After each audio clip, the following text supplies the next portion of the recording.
I've recently done a handful of videos about finance, sharing things I've done right, some things I've done wrong, and I've really enjoyed making these kinds of videos. So today I thought I would share some of the bad money habits or mistakes from my past. These are the little smaller things that I used to do or spend my money on that were just bad. The first small and incredibly aggravating money mistake that I made is I stayed with a bank that charged me to have a checking account. This is gonna be a bit of a rant. So when I was in high school and I got my first job, I went to Bank of America and I opened up their standard checking and savings account. And I used that for all of my banking for years, all the way through college. And then in my early to mid 20s, I found out that there were banks offering 1% or higher annual interest rates on savings. So I decided to make a switch and open up a checking and savings with one of those banks. But I didn't close my accounts with Bank of America because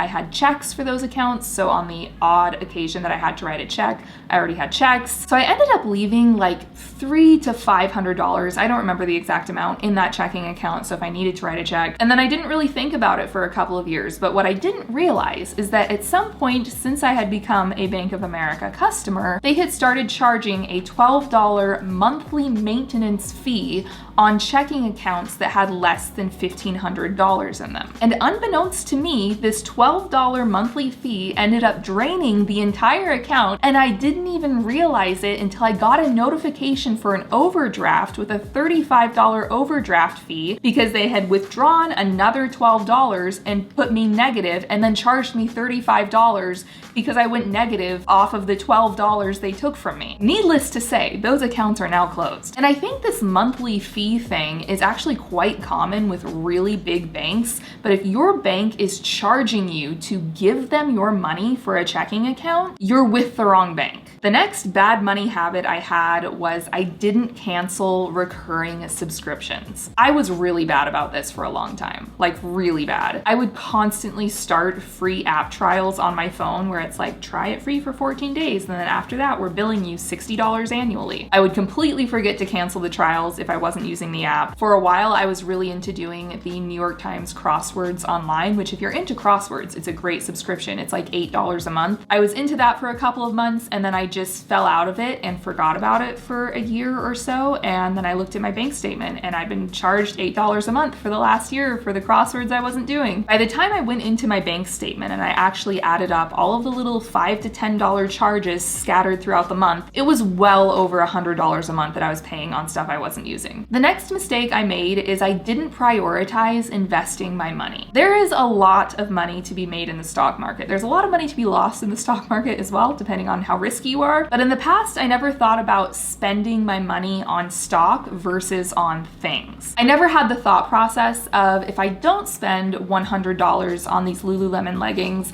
and I instead put $100 into a stock and let it compound for the next 30 years, how much more will that be worth to me than this pair of leggings right now? So now whenever I think of purchasing something that I don't really need, I consider, would this be more valuable to me if I just put it in a stock and I let it reap the benefits of compound interest for the next few decades? Before I get into my next bad money habit, I want to say thank you to Blinkist for sponsoring today's video. Blinkist is an app that takes key insights from over 3,000 nonfiction books and condenses the material into 15 minutes. The key points are called blinks, and you can read or listen to them. I really like reading them because it's so simple. It gives you a bullet list of your blinks and you just like read and then swipe to the next blink. I think it's a great idea for an app because I personally have a ton of nonfiction books I've been meaning to read, topics I want to learn more about or educate myself about. And frankly, I just don't want to take the time to read the entire book. So if someone can give me the bullet points and like a few paragraphs for each of them, that works for me. I just finished Warren Buffett's Ground Rules, which shares his investment advice. And the first 100 people who click my link down in the description will get unlimited access to the app for a week to try it out, as well as 25% off if you want the full membership. The next bad money habit that I had is I didn't plan out my meals, which led to a lot of wasted money on groceries and food in general. I will get into that in the next several habits I talk about. I used to grocery shop without any plan. I would just go into the grocery store and I would grab the things that looked appealing to me. I didn't really go into it with specific recipes and ingredient lists in mind, or that I need X number of dinners for this week, so I need X number of ingredients for each day. I just put stuff in my cart. This method usually left me without the right ingredients for a meal, and it also usually left me with too much produce that I couldn't eat in time, and I ended up having to toss because it went bad. Which brings me to my next bad money habit, which was dining out or getting takeout or ordering food delivery constantly. Because I was completely failing at meal planning, I was turning to other options to eat, which is especially easy to do when you're living in a city and there's 5 restaurants on your block. I would have this random assortment of groceries at home, but when it would come time to make a meal, I would find that I have a ton of asparagus, but nothing to really cook up with it to make a total meal. And at that point, I'd be hungry and like, I want to eat right now. So I'd just be like, whatever, I'll run down to the street and get takeout. I've wasted so much money with this habit, and it's even more apparent after the last 5 months with quarantine and restaurants shutting down, where I've gotten really good about meal planning and just cooking everything myself. And I see how much money it saves you if you are really diligent about having a grocery list and sticking to your meals. And then another bad habit I used to have that, to be fair, I broke a while ago,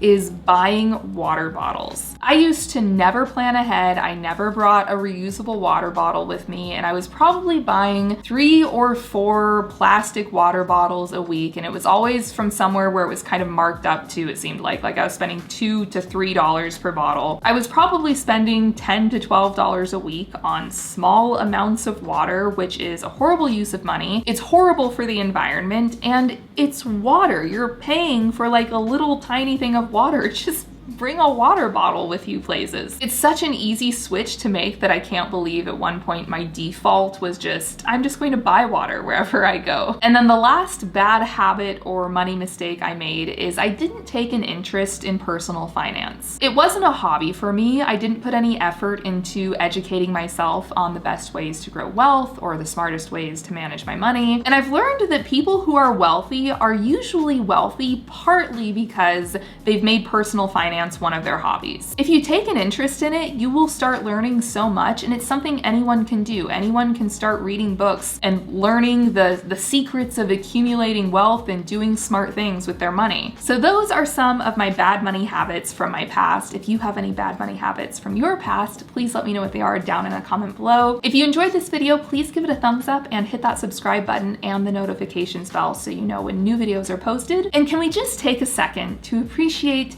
this candle that's in the background here? It's been a minute since I've had the candle in the background vibe. For those of you who've been around for a long time, you know that back in the day in the beauty community, it was borderline criminal to not have a Bath & Body Works candle in your background. Granted, this one is not from Bath & Body Works, but I was putting together this new little filming corner and I looked at that table and I was like, you know what that needs? A candle. I'm also kind of thinking about adding some sort of art maybe back here. I'm not really one for decor. It's been a long time since I've bought decor, but I was looking at this corner and I was like, it would be kind of fun to spruce it up a little bit, you know? I tried putting a mirror there and then I realized the reflection is just my giant light right here that is not very pretty to see. So the mirror idea has been nixed, but maybe some sort of art back there, or maybe I'll change it with the seasons. Anyway, thank you for watching. I hope you're having a wonderful day and I will see you guys in the next one. Bye.